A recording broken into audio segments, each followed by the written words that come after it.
আল্লাহ কোরআন নাজিল করলেন গোটা দুনিয়ার মানুষের হেদায়াতের জন্য। প্রশ্ন ছিল দুনিয়ার সবাই কেন হেদায়াত পেল না?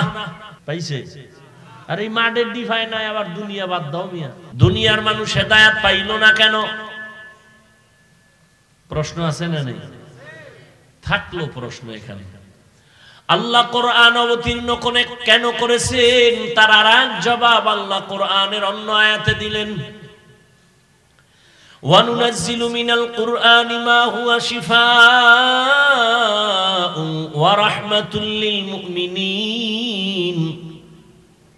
আল্লাহ বলেন আমি কোরআন থেকে অবতীর্ণ করলাম ঔষধ। কি ঔষধ? কোরআন যেমন আত্মার জন্য ঔষধ, তেমন শরীরের জন্য ঔষধ। এজন্যই তো প্রথম সূরা সূরাতুল ফাতিহা আলহামদু সূরাটার নাম হলো সূরাতুশ শিফা, রোগ মুক্তির ঔষধ। ফজরের নামাজের সুন্নত পড়ে ফরজ 2 রাকাত পড়ার আগে কোন মুমিন যদি এক ধ্যানে বসে 11 বার দরুদ শরীফ পড়ে 41 বার আলহামদু সূরা পড়ে বিসমিল্লাহর সাথে পড়িয়া আবার 11 বার দরুদ পড়ে যদি পানির মধ্যে ফু দেয় আর ওই পানিটা সারা দিন যদি পান করে, এই বান্দার শরীরের মধ্যে কোনো রোগ থাকবে না।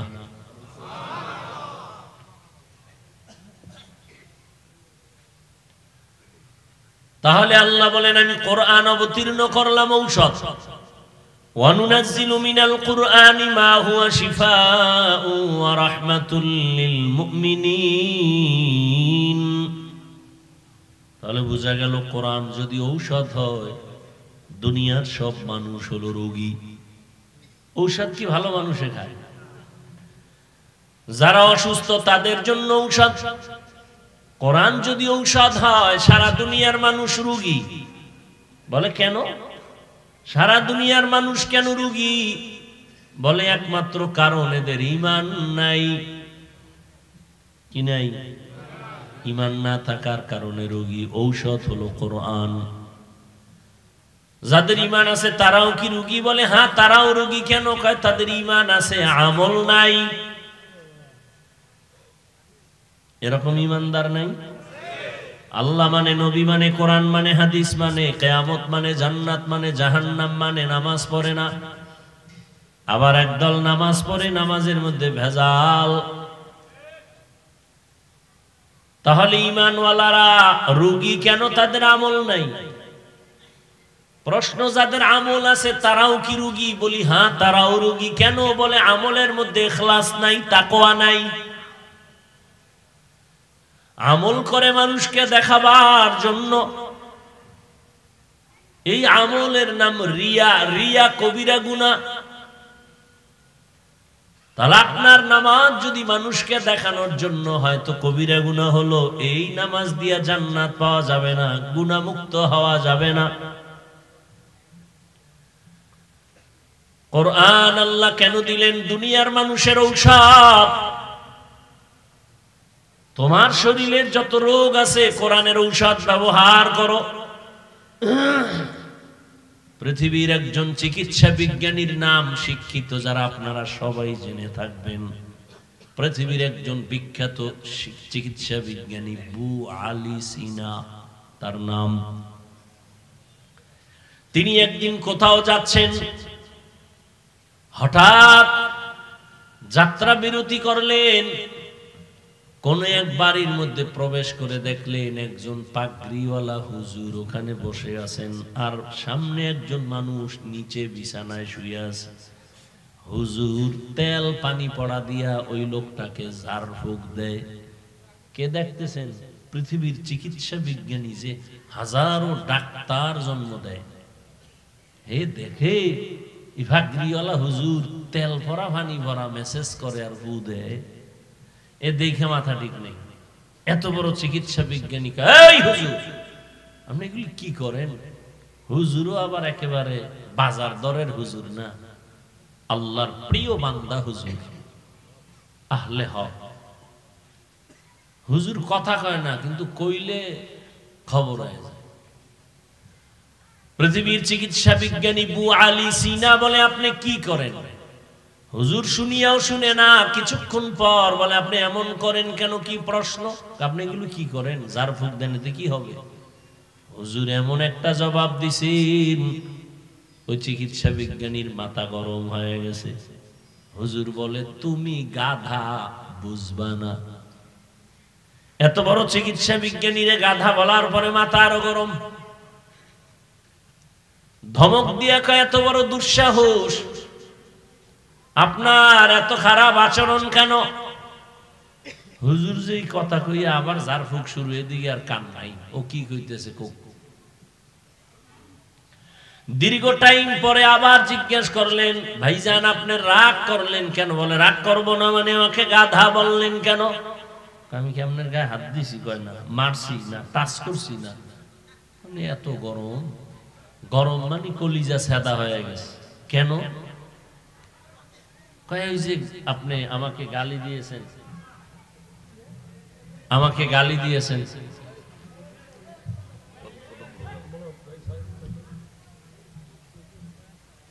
আল্লাহর বান্দা ওলিয়ে কামেল বলেন,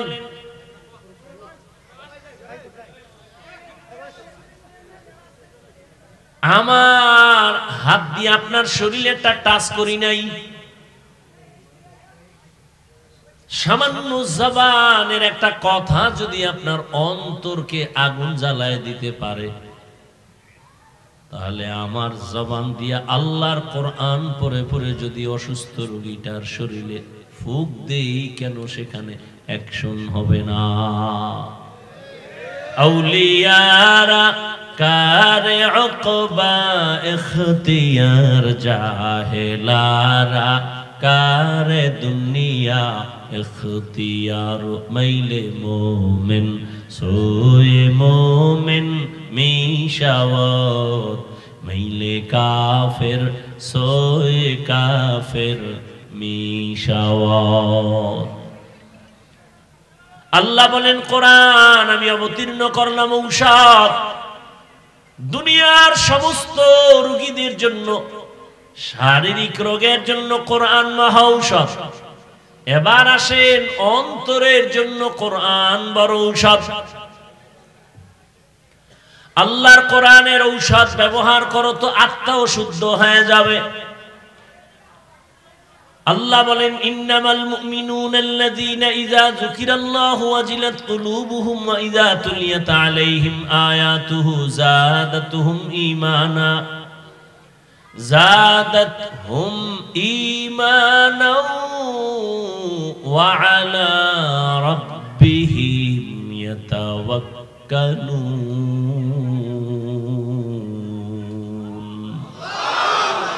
ইকালামে জিন্দা কুরআনে হাকিম, হিকমতে উ লা ইয়াজালসতু কদিম, জামিউল ইলমি ফিল কুরআনে হাকিম, তাকাসারাত আনহু আফহামুর রিজালি।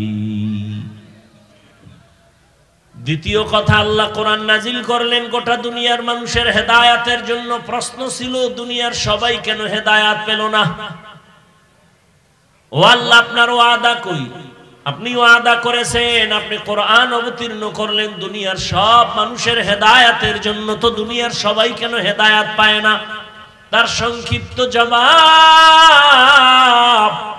দুনিয়ার সবাই কেন হেদায়াত পায় না, তার জবাব হলো, দুনিয়ার সবাই হেদায়াত চায় না।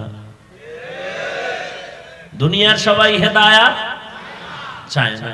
যেমন নগদ বুঝায় দেয়, রে বাবা বেয়াদবি মাফ করবেন, রাগ করবেন না। এখানে আপনারা যারা বসে আছেন সবাই মুসলমান, আমিও মুসলমান। আপনার আল্লাহ আমার আল্লাহ দুই না এক? আপনার আমার নবী, আপনার আমার কাবা, আপনার আমার ধর্ম, আপনার আমার কালেমা, আপনার আমার ইসলাম, আপনার আমার নবী, আপনার আমার কোরআন হাদিস। দুনিয়াতে আসছি, সিস্টেমও কিন্তু এক। নাকি আপনারা লঙ্গি পরে আসছেন? বিদায়বেলা কাফনের সংখ্যাও এক, পুরুষের 3টা, মহিলাদের 5টা। কালার হবে আলাদা। আমগো হুজুর গো কালার হবে একরকম, আপনাদেরটা আর এক রকম হবে। সবার কালারও কিন্তু এক, সবার কালার হবে কালো। কি সাদা হবে সবার কালার। কাফনের উপরে লেখা থাকবে কে বড় হুজুর, কে টাকাওয়ালা, কিছুই লেখা থাকবে না। তাহলে এত বাহাদুরি কেন? আজ আমি বক্তার ভাব, আপনি টাকার ভাব দেখেন, ক্ষমতার ভাব দেখেন। সাদা কাফনে যেদিন ঢুকবেন ওই দিন সব বাহাদুরি বন্ধ হয়ে যাবে। কোটি টাকার মালিক দেখো অভাব হয় না দূর, গরিবে ঘুমায় আরাম করে মনটা বাহাদুর। ফেরাউনের লাশটা দেখো মিশর জাদু ঘরে, খায় না মাটি পোকা মাছি সবাই ঘৃণা করে। হৃদয়ে থাকিবে যার নম্রতা সদা, রহমত আসিবে সেথা প্রভুর ওয়াদা। বড়র বাড়াই থাকলে দিলে রহমত আসবে না, নিজেকে নিজে ছোট মনে করিও সদা। উঁচু জমিন থেকে পানি নিচু জমিনে যায়, তেমনি খোদার রহমত আসে নম্রতার হৃদয়।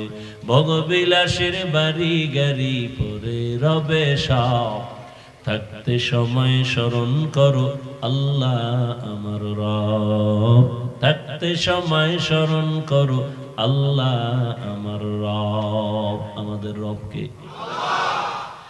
ইন্নাল্লাযীনা ক্বালু রাব্বুনাল্লাহু সুম্মা ইসতাকামু ফালা খাউফুন আলাইহিম ওয়ালা হুম ইয়াহজানুন।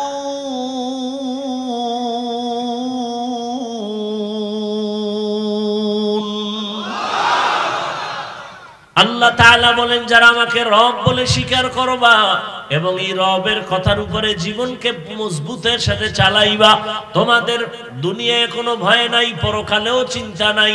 আমি আল্লাহ কুদরতের দ্বারা তোমাকে বিনা হিসাবে জান্নাত দিয়ে দিব।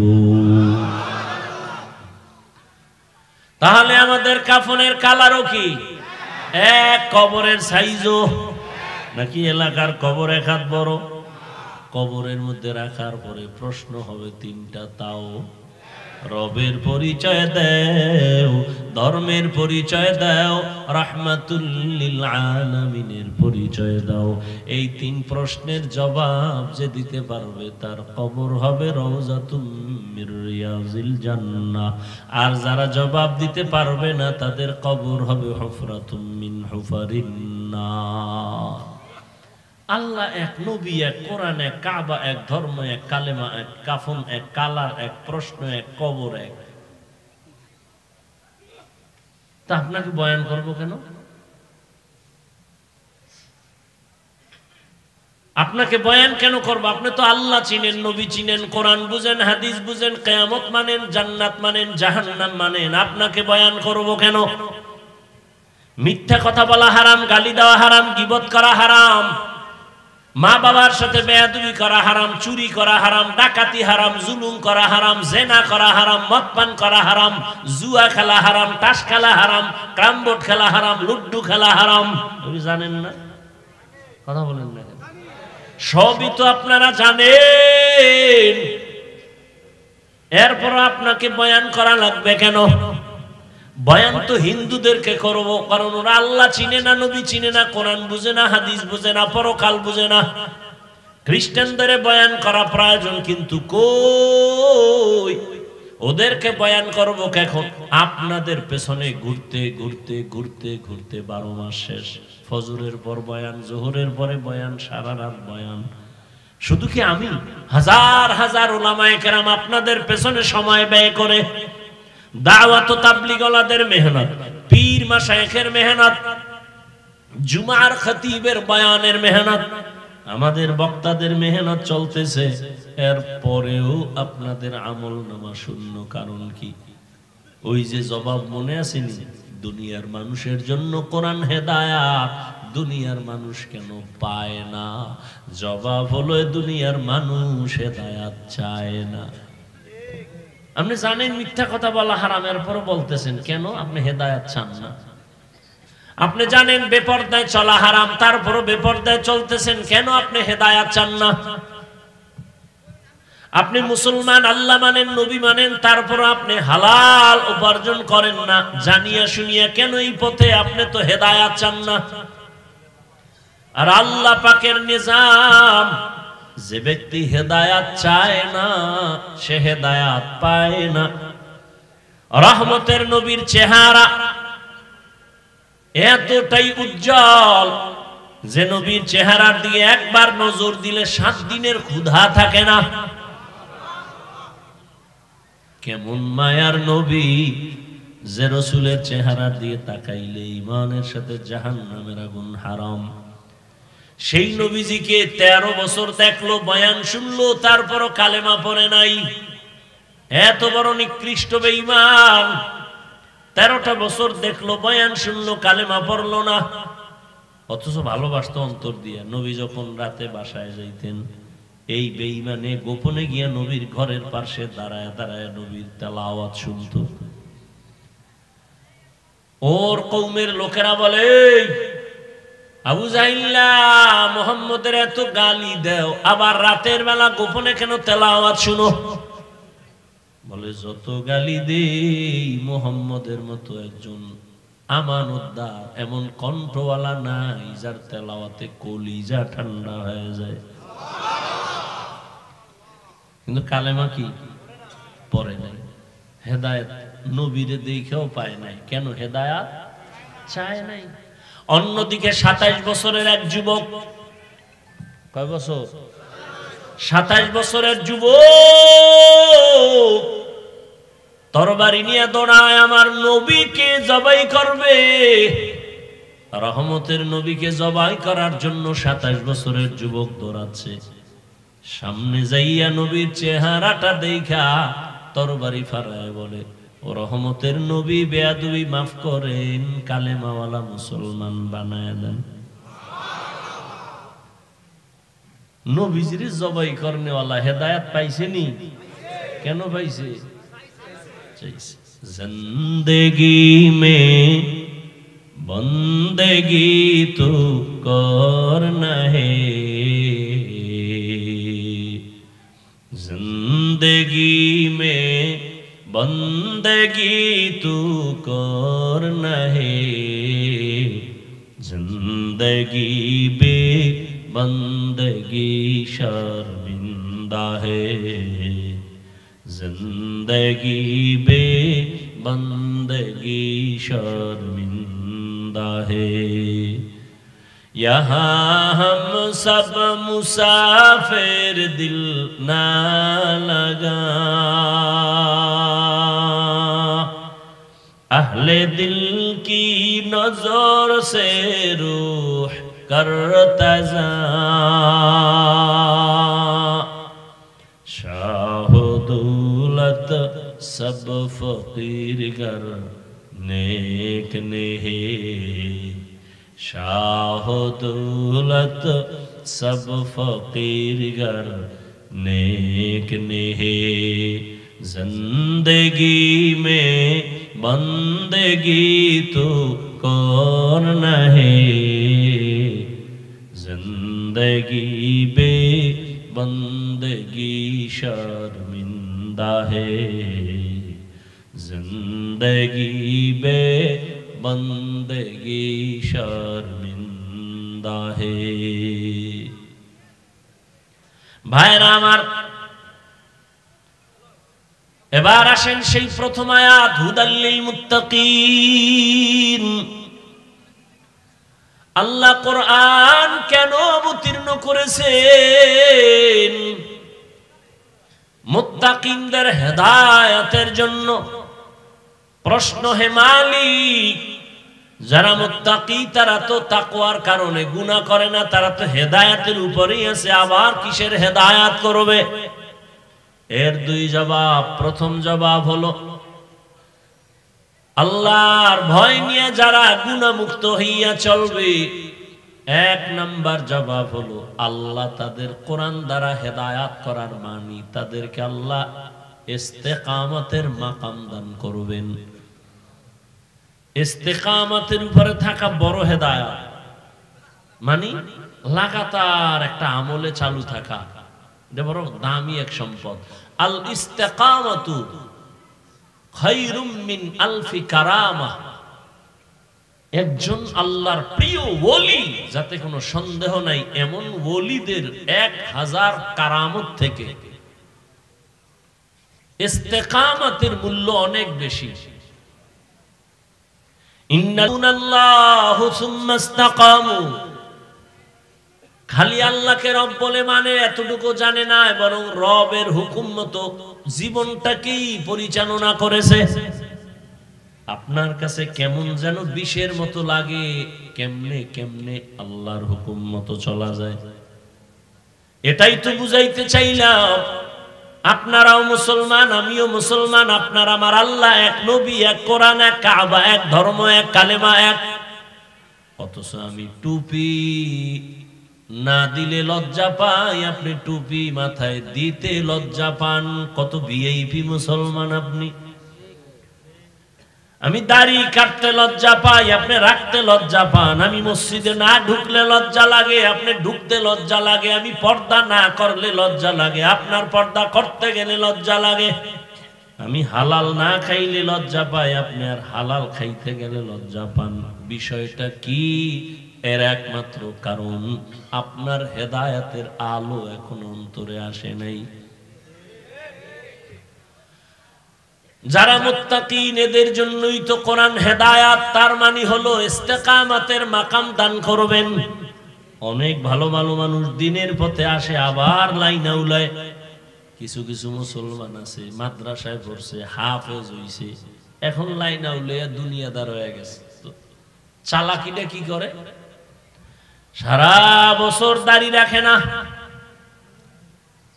হাফেজ তো তারাবি পড়াবার আগে আগে 2-1 মাস আগে দাড়ি রেখে দেয় তারাবি পড়াবার জন্য।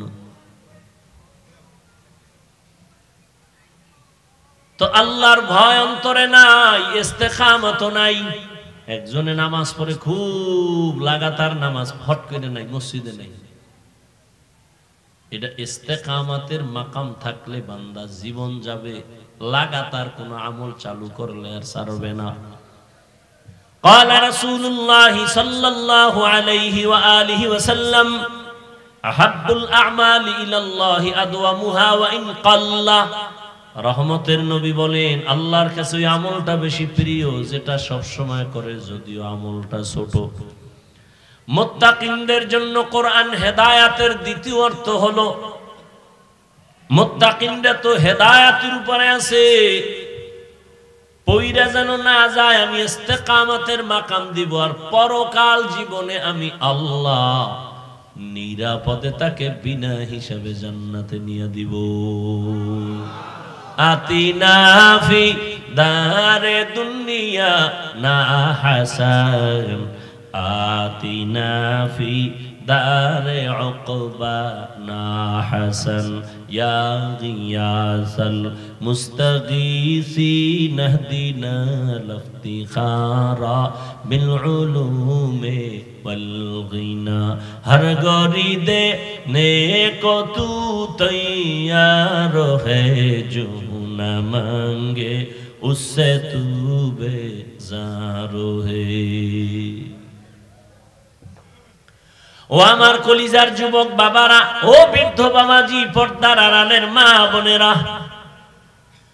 সারা রাত বয়ান শুনলে কি লাভ হবে যদি কালেমার হেদায়াত কপালে না আসে, নামাজের মায়া যদি অন্তরে না আসে, নেক আমলের মোহাব্বত যদি অন্তরে না আসে। এখনো আছে, তওবা করো। ও আমার যুবক বাবারা, আমি এতক্ষণ আপনাদেরকে যত কথাই বুঝাইলাম, কিন্তু একবারও বলি নাই আমার মতো সবাই হুজুর হইয়া যাও। বলছি? একবারও বলি নাই রে যুবক, আমি 5 কল্লি লাগাইছি, তুমিও লাগাও।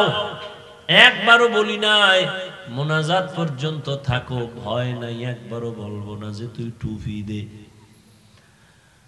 আমি কওমি মাদ্রাসার সন্তান, আমি একবারও বলি নাই তুমি কওমিতে যাও, বলবো না, ভয় নাই। আমি দাওয়াত ও তাবলীগের লাইনের পাক্কা একজন বান্দা, একবারও বলবো না, বলি নাই তুমি তাবলীগে যাও।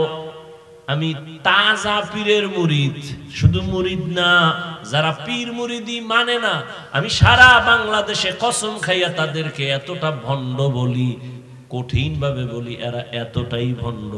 যারা ওলি আউলিয়া মানে না, পীর মুরিদি মানে না, আমি বলি এরা কোরআন মানে না, বুখারী শরীফ মানে না, এরা ভণ্ড, শুধু ভণ্ড না, এদের যারা ভণ্ড বলে না তারাও ভণ্ড, খোদার কসম তারাও ভণ্ড। ভাইরা আমার, কিন্তু আপনাদের বলছি কি পীরের কাছে যাও, বলছি? বলবো না, কোনো ভয় নাই।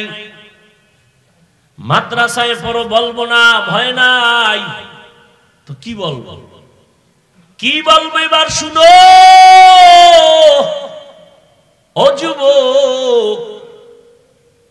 তুমি আমি মুসলমান, আল্লাহ এক, নবী এক, কোরআন এক, কাবা এক। তুমি স্কুলে পড়ো, বাধা নাই, কলেজে পড়ো, বাধা নাই, চাকরি করো, বাধা নাই, ব্যবসা করো, বাধা নাই। ও আল্লাহর বান্দারা, তুমি ডাক্তার হও, দোয়া করি। তুমি ইঞ্জিনিয়ার হও, প্রফেসর হও, চাকরিজীবী হও, ব্যবসায়ী হও, তবে আমার ছোট্ট একটা দাবি হলো তুমি বেয়াদব হইবা না। তুমি ডাক্তার হও, বেয়াদব হইও না, ইঞ্জিনিয়ার হও, বেয়াদব হইও না, প্রফেসর হও, বেয়াদব হইও না। বেয়াদব মানে কি? হুজুরের সামনে নামাজের সুরাতে বসার নাম আদব না। আল্লাহর সাথে বেয়াদবি মারাত্মক, রসুলের সাথে বেয়াদবি, মা বাবার সাথে বেয়াদবি, শিক্ষকের সাথে বেয়াদবি, ওলামায়ে কেরামের সাথে বেয়াদবি। আল্লাহ না করুন যদি মা বাবার অন্তরে কষ্ট যায় আর বেয়াদবির কারণে বদদোয়া এসে যায়, আল্লাহর কসম তুই তওবা না করলে মরার আগে তুই পঙ্গু হয়ে বিছানায় পড়ে থাকবি। শিক্ষকের বদদোয়া যদি লেগে যায়, লেখাপড়ার জগৎ থেকে হারিয়ে যাবা। যদি বান্দা তুমি ওলামায়ে কেরামের বদদোয়া নিয়ে চলো, তো তোমার চরিত্রের জিন্দেগি বরবাদ হয়ে যাবে। এই জন্য বলি, তুমি ডাক্তার হও, বেয়াদব হইও না, ইঞ্জিনিয়ার হও, বেয়াদব হইও না। তোমার ব্যবহারে কোনোদিন মা বাবা যেন কষ্ট না পায়, তোমার আচরণে কখনো যেন শিক্ষকেরা কষ্ট না পায়, তোমার আচরণে কখনো যেন উলামায়ে কেরাম কষ্ট না পায়। মা বাবায় কষ্ট পেলে বরদোয়া চলে আসবে, কারো বরদোয়া করা লাগে না। খালি যে কষ্ট পাইয়া বলবে আহ এটা একটা আগুন তোর কপালে পড়ছে, তো তুই পুইরা ছাই। মা বাবায় যদি কষ্ট পেয়ে বলে আহ এটাই একটা আগুন, অভিশাপ, এটা তোর কপালে লাগলে তুই জিন্দেগি বরবাদ, সম্মান আর জীবনে থাকবে না, সফলতা থাকবে না। এজন্যই বলি, তুমি স্কুলে পড়ো, কলেজে পড়ো, চাকরি করো, ব্যবসা করো, ডাক্তার হও, ইঞ্জিনিয়ার হও, প্রফেসর হও, কি হইও না, লিকুল্লি শাইইন জিনাতুন ফিল ওয়ারা ওয়া জিনাতুল মারই তামামুল আদাবি। আদবওয়ালা জিন্দেগির বড় মূল্য। যত বড় শিক্ষিত হও না কেন, তোমার কথায় ব্যালেন্স নাই, কেউ তোমারে মহাব্বত করবে না। অন্যকে সম্মান দাও না, বিনয়ের সাথে কথা বলো না, কেউ তোমাকে অন্তর থেকে ভালো জানবে না। অতএব বান্দা, তুমি যাই হও না কেন, ব্যবসায়ী, চাকরিজীবী হও, বেয়াদব হইও না। ও আমার পর্দার আড়ালের আম্মা জানেরা, আপনাদের সন্তানদেরকে যা বুঝাইতেছি, মা আপনি যদি দোয়া না করেন, চেষ্টা না করেন, সন্তান কোনোদিন এই গুণে গুণান্বিত হতে পারে না। কারণ গাছ ভালো হলে ফল ভালো হবে, মা ভালো হলেই তো সন্তান ভালো হবে। এই দুনিয়ায় যত সন্তান ভালো হয়ে আসছে সব মায়ের অবদানের কারণে। এ কারণেই তো মায়ের অনেক মর্যাদা, অনেক সম্মান আল্লাহ দান করেছেন। এই পরিমাণ সম্মান আল্লাহ নবীর মাধ্যমে, ইসলামের দ্বারা মহিলাদেরকে দিয়েছেন কিয়ামত পর্যন্ত। সারা দুনিয়ার মানুষ যদি আলাদা সম্মান দিতে চায়, আল্লাহর কসম নারীর কিয়ামত পর্যন্ত সম্মান হবে না, হবে আরো অপমান। আল্লাহ যে সম্মান দিয়েছেন নারীরে, দুনিয়াওয়ালারা যদি আলাদা সম্মান দিতে চায়, সম্মান হবে না, কি হবে? অপমান হচ্ছে তো। নারীকে সম্মানের নামে, সমান অধিকার দেওয়ার নামে রাস্তায় নামাইছে যেই লম্পটের দলেরা, দুর্নীতিবাদ, চাঁদাবাদ, চরিত্রহীনেরা, সেই নারীদের কারণে আজ জেনা, ব্যভিচার বেড়ে গেছে। নারীরা সমান অধিকার চায়, অথচ আল্লাহ দিছে নারীর মর্যাদা অনেক বেশি পুরুষের থেকে। ইদানিং কালে মহিলারা আবার নাকি ময়দানে আসতে চায় নতুন রূপ নিয়া। কি কয়? ছেলে যেই পরিমাণ সম্পদ পাবে মেয়েটাকেও সমান দিতে হবে, কারণ বাবার থেকে ছেলে যা পাবে তার অর্ধেক যদি মেয়ে পায়, মেয়ের উপরে জুলুম হয়ে গেল। ওই তার সেরার জানা নাই যে মেয়েকে আল্লাহ পাক এই যে অর্ধেক দিছেন, তাও ছেলের থেকে বেশি দিছেন। এটা বুঝার আর মেমোরি নাই, জিবি নাই, হ্যাং হয়ে গেছে। ওই কুলাঙ্গারে জিবি হ্যাং হয়ে গেছে, হলো চরিত্রহীন, লম্পট। দুনিয়ার কোন ধর্মে নারীর মর্যাদা পুরুষের থেকে বেশি দেয় নাই। সব ধর্মে নারীর উপরে জুলুম। হিন্দুদের ধর্ম, খ্রিস্ট ধর্ম, ইহুদি ধর্ম, বৌদ্ধ ধর্ম, প্রত্যেকটা ধর্ম নারীর উপরে বেইনসাফি করেছে, ইনসাফ করে নাই। আর ইসলাম ইনসাফ করে নাই, এহসান করেছে। ইনসাফ মানি সমান সমান, এহসান মানি বেশি। আপনি পাবেন 5 টাকা, দিলাম আরো বেশি, এহসান। বেতন 50, আমি বাড়ায় দিলাম 1 মাসে, নে তোরে দিলাম, এইটা এহসান। সমান সমান দিছি, পাওনা ইনসাফ। তাহলে নারীর উপরে শুধু ইনসাফ না এহসান? এটা বুঝার মেমোরি আছে ওই ছাগল ফাগলের, যে ছেলেরে যেই সম্পদ দিবে ইসলাম, বাবার সম্পদ, এর অর্ধেক পাবে একটা মেয়ে।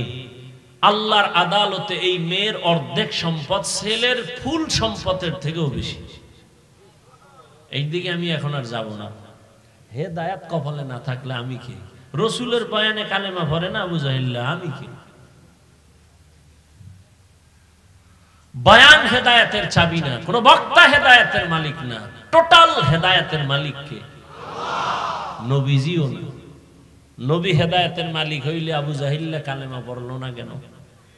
শুধু কি তাই, নবীর কলিজার টুকরা চাচা আবু তালিব, যেই আবু তালিবের ইন্তেকালে রাসূল এই পরিমাণ কান্না করেছেন, তাকেও কালেমা পড়াইতে পারলেন না। তো হেদায়েতের মালিক কে?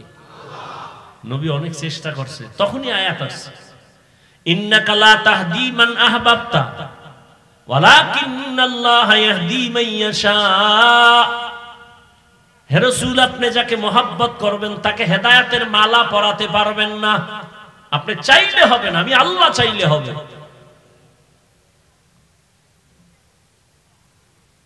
ভাইয়েরা আমার, নারীদের সম্পদ আল্লাহ অনেক বেশি দিয়েছেন। সমান সমান যদি নিতে চায়, নারীর কপালে দুর্গতি আরো নেমে আসবে। মিয়া কেমনে বুঝ যদি না থাকে, এই সব ঝামেলা তো বুঝেন। দেখেন, আপনিও মুসলমান, আমিও মুসলমান। আপনি আল্লাহ মানেন, নবী মানেন, আমিও তাই মানি। অথচ আমি বুঝছি টুপি না দিলে সম্মান থাকে না, আর আপনি কি বুঝছেন? উল্টা দিলে মাথা গরম হবে। বুঝ যখন আপনার বুঝটা ঠিক হয়ে যাবে, তখন আপনি জেনারেল লাইনে থেকেও টুপি বইরে ফেলাইবেন। কি কেন? আপনার বুঝ যখন ঠিক হয়ে যাবে, আপনি জেনারেল লাইনে থাকলেও নামাজে ঢুকে যাবেন, বরং আমার থেকে আরো মজবুত হয়ে যাবে। বুঝ বুঝ বুঝের বড় অভাব। তো বুঝ নাই তো, যে নারীর সম্মান আল্লাহ বেশি দিয়েছেন, সম্পদ অর্ধেক দিল অনেক বেশি। কেন? কেনর জবাব পুরাটা দিব না, শুধু একটা শব্দ বলি, পুরুষের খরচ আছে, নারীর কোনো খরচ নেই। আরো ভেঙে বলি, পুরুষের খরচ তার নিজ জিম্মায়, নারীর খরচ অন্যের হাতে, নিজের হাতে কোনো আলাদা খরচ নেই। তাহলে যা পাইছে অর্ধেক, এটা ছেলের চেয়ে বেশি পাইছে না? এমনি জিবি গেছে হ্যাং হইয়া, খায় মদ। আর কেমনে কইতাম, এত বেহায়া, জেনা, বেবিচার, চরিত্র নাই, কিচ্ছু নেই, খায় না পা। এটি দিমাগ ভালো হবে কেমনে? মোবাইলওয়ালা মোবাইল বানাইছে, এটার চালাবা কেমনে? এটা ক্যাটালগ দিছে না? তো মানুষ আল্লাহ বানাইয়া মানুষ কেমনে শান্তিতে চলবে সে ক্যাটালগ তো আল্লাহ দিছেন। তুমি এটা বাদ দিয়ে যদি মন গড়া চলো তো তো গজব আসবে। আল্লাহ দুনিয়ার সব সমাধান কোরআনে দিলেন না? কি দেন নাই? রাষ্ট্রের সমাধানটা আল্লাহ দিলেন না, এরকম একটা ভুল করে লাইলেন আল্লাহ। হ্যাঁ, তাহলে যে চোরারা কয় যে হুজুর ওয়াজ করেন রাজনীতি করবেন না, ওলামায়ে কেরাম কি ওদের চান্দাবাজি আর ধান্দাবাজি রাজনীতি করে? ওলামায়ে কেরাম রাজনীতির ওয়াজ করলে তো ওই ওয়াজ করে যেটা সুলাইমান নবীর রাষ্ট্র চালানো রাজনীতি কোরআনে আছে, ইউসুফ নবীর মিশর চালানো রাজনীতি কোরআনে আছে, এডি করে। রসুল রাজনীতি করেছেন, মদিনা চালাইছেন, আবু বকর চালাইছেন, ওমর চালাইছেন, এগুলি বলে। তোমার মতো পচা চান্দাবাজি ধান্দাবাজি রাজনীতি তো হুজুরেরা এমনি বয়ানে বলে না। এরপরে যদি মেনে নেই আধা মিনিট ঠিক আছে করুন না, কিন্তু সেই স্টেজে রাজনীতির বক্তব্য হয় কেন? কি ওয়াজ হবে আল্লাহর জন্য, সেই পোস্টারে কেন রাজনীতির নেতার নাম? সেই স্টেজে রাজনীতির ওয়াজ হবে না, সেই স্টেজে রাজনীতির বক্তব্য কেন? মসজিদে রাজনীতি হবে না, মসজিদে আবার সেই ধান্দাবাজি চান্দাবাজিরা ভোট চায় কেন? কেনর জবাব হলো শিয়ালের হাতে মুরগি। কার হাতে মুরগি? শিয়ালের মুরগি দিছে 3 দিনের আমানত। শিয়াল বলে ফ্যাটের ভিতরে আমানত, কিমা হয়ে আছে কিমা। শিয়ালের হাতে মুরগি দিলে যা হবে, ধর্মের চাবি হারামখোর সুদখোরের হাতে দিলে তাই হবে। হারামখোর সুদখোরের হাতে ধর্মের চাবি দিছে জিবরাইল। সব সুফি সাহ কে দিছে? কারা দিছে? ইবলিস। তুমি ইবলিস। ভোটের আগের রাত্রে পচা পায়খানার নামে টাকা খাইছো, লজ্জা লাগে নাই? হারামখোর। বাথরুমে গিয়া 10 গ্রাম পায়খানা খাইও। কয় গ্রাম? বাজারে যে হালাল সাবান দিয়ে কুলি কইল, গন্ধ শেষ। আর ভোটের আগে যারা টাকা খায় এদের গন্ধ জাহান্নামের আগুনেও যাবে না। এই দরবেশ সাহেবেরা সারা বাংলাদেশ ঘুরে কথা কই, খুব হুশ। যৌতুক খাইয়া আজি, হ্যাঁ, মাইয়া পোলার বিয়ে গায়ে হলুদ আর যৌতুক। আজি শাহ পীর সাহেবের মুরিদ, চিল্লা লাগাই না, যৌতুক খায়, পায়খানা খা। দরবেশ সব সুফিগো খবর জানি, কথা বলি না, বেয়াদবি শিখি নেই তো, খুব হিসাব করে কথা বলি। সাইজ কেমনে কারে করা লাগে এই ঔষধ আছে। খোসা দিও না কিন্তু, আমি কিন্তু মাঠের মধ্যে নজর দিতেছি। কার ঠোঁট নাড়ে, কারে কি কানে কানে কাও, সব আইতেছে কিন্তু। খোসা দিলেই কিন্তু ধরে লাভ, সাবধান, খোসা দিও না। সব সুফিগো চিনি। নিজে হাজি সাহেব, মাইয়া কলেজে পড়ে বেপরদায়, ছেলে বেপরদায়, টিকটক করে। হাজি সাহেব ছেলে চাকরি করে সুদের টাকায়, ওই টাকা খাইয়া তসবি 1000 দানা।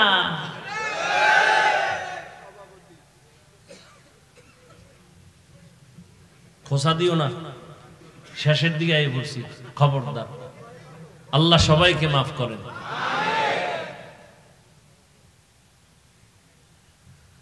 হায় হায় হায় হায় হায় হায়, আল্লাহ সবাইকে মাফ করেন। হুদাল লিল মুত্তাকিন। ও আমার যুবক বাবারা, ও পর্দার আড়ালের আম্মা জান, আপনাদের সন্তানদের জন্য অনেক কথা বলেছি, এগুলো জীবনেও বাস্তবায়ন হবে না যদি আপনি দোয়া না করেন। কারণ এই দুনিয়া যত ভালো সন্তান আসছে মায়ের কারণে, মায়ের অবদানে সন্তান ভালো হয়েছে। এরে আম্মা জান, এসপি সাহেব ভালো, মায়ের অবদান। ওসি সাহেব ভালো, মায়ের অবদান। এরে আম্মা জান, এই কারণেই তো আপনাদের সম্মান পুরুষের থেকে।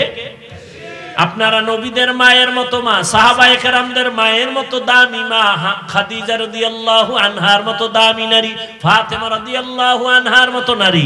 আপনারা তো আয়েশা রাদিয়াল্লাহু আনহার মতো দামি নারী, ইসমাঈল নবীর মা হাজরা আলাইহা সালামের মতো দামি নারী। আপনারা তো ঈসা নবীর মা মারিয়াম আলাইহা সালামের মতো দামি নারী। আপনারা তো বেঈমান ফেরাউনের স্ত্রীর নাম কি? এই যে এত বড় বেঈমানের ঘরে থাইকা আসিয়া নামের স্ত্রী আল্লাহর এত পেয়ারা হয়েছে। রহমতের নবী বলেন, কিয়ামতের ময়দানে আসিয়ার সাথে আমার সাথে বিয়া হয়ে যাবে। এরে আম্মা জান, এত বড় বেঈমান ফেরাউনের ঘরে থাইকা আসিয়া যদি আমার আল্লাহকে আপন বানায় নিতে পারে, আপনার স্বামী তো ফেরাউনের মতো খারাপ না।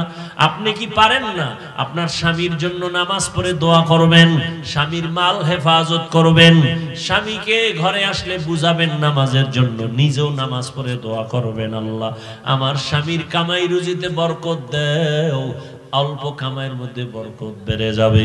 আপনার স্বামীর মাল এটা স্বামীর না, আপনার, আপনি হেফাজত করবেন। মোবাইলে সময় নষ্ট করবেন না। সন্তানটাকে আদর্শওয়ালা ডাক্তার বানাবেন, আদর্শ ইঞ্জিনিয়ার বানাবেন, আদর্শ প্রফেসর বানাবেন। আপনার সন্তান আপনি মরিয়া গেল ডাক্তারি করবে কিন্তু কোরআন পড়িয়া মা বাবার জন্য দোয়া করবে। আপনার সন্তানকে আপনি দ্বীনের পথে রাখেন, ডাক্তার বানান, নামাজি হয়ে যাবে, আপনার জীবন ধন্য হবে। এরে আম্মা জানেরা, আপনার মতো কত মা এই অঞ্চলে এখনো আছে, বেপরদায় চলে না, নামাজ ছাড়ে না, মোবাইলে সময় নষ্ট করে না, স্বামীর মাল খেয়ানত করে না। এখনো কি আপনারা পারেন না তওবা করতে আল্লাহর কাছে? জীবনে আর নামাজ ছাড়বেন না, বেপরদায় চলবেন না, মোবাইলে সময় নষ্ট করবেন না, স্বামীর মাল হেফাজত করবেন। প্রত্যেকটা মা যদি হিসাব করে, স্বামীর মাল স্বামীর না, পৃথিবীর কোন স্বামীর মাল নিজের না, সব কামাই রুজি গাধার মতো দিনরাত কষ্ট করে ছেলে মেয়ে স্ত্রীর জন্য। নিজে না খায় থাকলে কষ্ট নাই, কিন্তু যদি শুনে বাচ্চা খানা খায় না, কলিজা ফেটে যায় ওর কষ্টে। ঈদের জামা নিজে কিনতে পারে না, দুঃখ নাই। সন্তান আর স্ত্রীকে যদি দিতে না পারে, মনের মধ্যে দুঃখ। মা যদি চিন্তা করে স্বামী মরে গেলে সব সম্পদ তো আমার, এই চিন্তা করলে কোনো মা স্বামীর সম্পদ গুনাহের কাজে ব্যয় করবে না। প্রত্যেকটা সন্তান যদি চিন্তা করে বাবার টাকা পয়সা তো আমার, বাবাই মরে গেলে তো আমার হাতেই চলে আসবে, এই চিন্তা যদি করত, কোনো সন্তান বাবার সম্পদ বেলাইনে খেয়ানত করতে পারতো না। এখনো সময় আছে, আম্মা জান তওবা করেন, আল্লাহর কাছে মনে মনে বলেন, জীবনে আর বেপরদায় চলবেন না, নামাজ ছাড়বেন না, মোবাইলে সময় নষ্ট করবেন না, স্বামীর মাল হেফাজত করবেন, খেয়ানত করবেন না, সন্তানটাকে আদর্শওয়ালা বানাবেন, বেয়াদব বানাবেন না। ও আমার বৃদ্ধ বাবাজিরা, আপনার মতো কত বুড়ারা মসজিদে গিয়ে নামাজ আদায় করে, বলেন আপনি কেন পারবেন না? এখন থেকে তওবা করেন। যুবক বাবারাও তওবা করে নাও। স্কুলে পড়ো, কলেজে পড়ো, চাকরি করো, ব্যবসা করো, তোমার মতো যুবক স্কুল কলেজে পড়ে সত্য কথা বলো, 5 বেলার নামাজও পড়ে নাই। আমি বলবো তোমার কপালে কার জানি বরদোয়া লাগছে, এই বরদোয়া অভিশপ্ত কপাল নিয়ে জন্ম নিছো কেন? তোমার মনটারে বুঝাও না। তোমার মতো যুবক স্কুল কলেজে পড়িয়েও যদি নামাজ পড়ে, বলো বাবা তুমি কেন পারো না? তোমার মতো যুবক ডাক্তার, প্রফেসর, ইঞ্জিনিয়ার, নামাজি, তুমি কেন পারো না? তোমার মতো যুবক সন্তান রাস্তায় গাড়ি চালায়, নামাজ পড়ে, বলো তুমি কেন পারো না? নদীর মধ্যে মাছ ধরে, নামাজ পড়ে, কৃষি কাজ করে, নামাজ পড়ে, তুমি কেন পারো না রে বাবা? তোমার মতো সন্তান ব্যবসা করে, চাকরি করে, ডাক্তার, প্রফেসর, ইঞ্জিনিয়ার, 5 বেলার নামাজ পড়ে, তুমি কেন পারবা না রে বাবা? ও যুবক তাকায় দেখো, তোমার মতো যুবক দাড়িওয়ালার নামাজির অভাব নাই। স্কুল কলেজে পড়িয়াও নামাজ পড়ে, মা বাবার দোয়া নিয়ে চলে। এখনো সময় আছে, তওবা করো, মনে রে বুঝাও, আর নামাজ ছাড়বা না, দাড়ি কাটবা না, বেপরদায় চলবা না, মা বাবার সাথে বেয়াদবি করবা না। মা বাবার দোয়া নিয়ে সন্তান শিক্ষকের দোয়া নিয়া, উলামায়ে কেরামের দোয়া পরামর্শ নিয়া নবীজির তরিকা মেনে চলবা। অন্তর থেকে যদি খাঁটি তওবা করতে পারো, আল্লাহ পাক তোমার তওবা কবুল করে জীবনের গুনাহ মাফ করে দিবেন। আল্লাহর কাছে খাঁটি অন্তরে তওবা করো, মনে মনে আল্লাহকে বলো, হে আল্লাহ, হায়াতের মালিক আমার আল্লাহ, ইজ্জতের মালিক আল্লাহ, জীবনে আর নামাজ ছাড়বো না, বেপরদায় চলবো না। ও আল্লাহ, এই ময়দানের সবাইকে তওবাওয়ালা জিন্দেগি দান করেন, তাকওয়াওয়ালা জিন্দেগি দান করেন। আয় আল্লাহ, মেহেরবানি করে আমাদের সবাইকে গুনাহমুক্ত হইয়া আদর্শ মানুষ হওয়ার তৌফিক দান করেন। আমিন। আলহামদুলিল্লাহি রাব্বিল আলামিন। والصلاة والسلام على سيد الأنبياء والمرسلين وعلى آله وأصحابه أجمعين. يا أرحم الراحمين، يا أرحم الراحمين، يا أرحم الراحمين، رب ارحمهما كما ربياني صغيرا. اللهم إنك عفو كريم تحب العفو فاعف عنا. اللهم إنا نسألك رضاك والجنة ونعوذ بك من سخطك والنار. ودير মালিক, ওলামায়ে কেরাম, মুরব্বী, হাজী সাহেব, ব্যবসায়ী, চাকরিজীবী, ছাত্র, যুবক বাবারা, পর্দার আড়ালের মা বোনেরা আপনার দরওয়াজায় হাজির হয়ে গেল। আয় আল্লাহ, আমরা গুনাহগার, তওবার নিয়তে হাত তুলেছি, আর গুনাহ করব না, নামাজ ছাড়ব না, দাড়ি কাটব না, বেপরদায় চলব না। মা বাবার দোয়া নিয়া, শিক্ষকের দোয়া নিয়া, উলামায়ে কেরামের পরামর্শ নিয়া নবীর আদর্শ মেনে চলব। আমাদের তওবা কবুল করে নেন। আয় আল্লাহ, নবীজির আদর্শওয়ালা জীবন দান করেন। আয় আল্লাহ তাআলা, মাহফিল কবুল করে নেন। আয়োজনকারী, সহযোগিতাকারীদের কবুল করে নেন। আয় আল্লাহ, এলাকায় শান্তি দান করেন। মা বোনদের আবেদা পর্দাওয়ালা বানায় দেন, সন্তানগুলো নেককার বানায় দেন। আয় আল্লাহ, যারা ব্যবসা করে, চাকরি করে, হালাল ভাবে বরকত বাড়ায় দেন।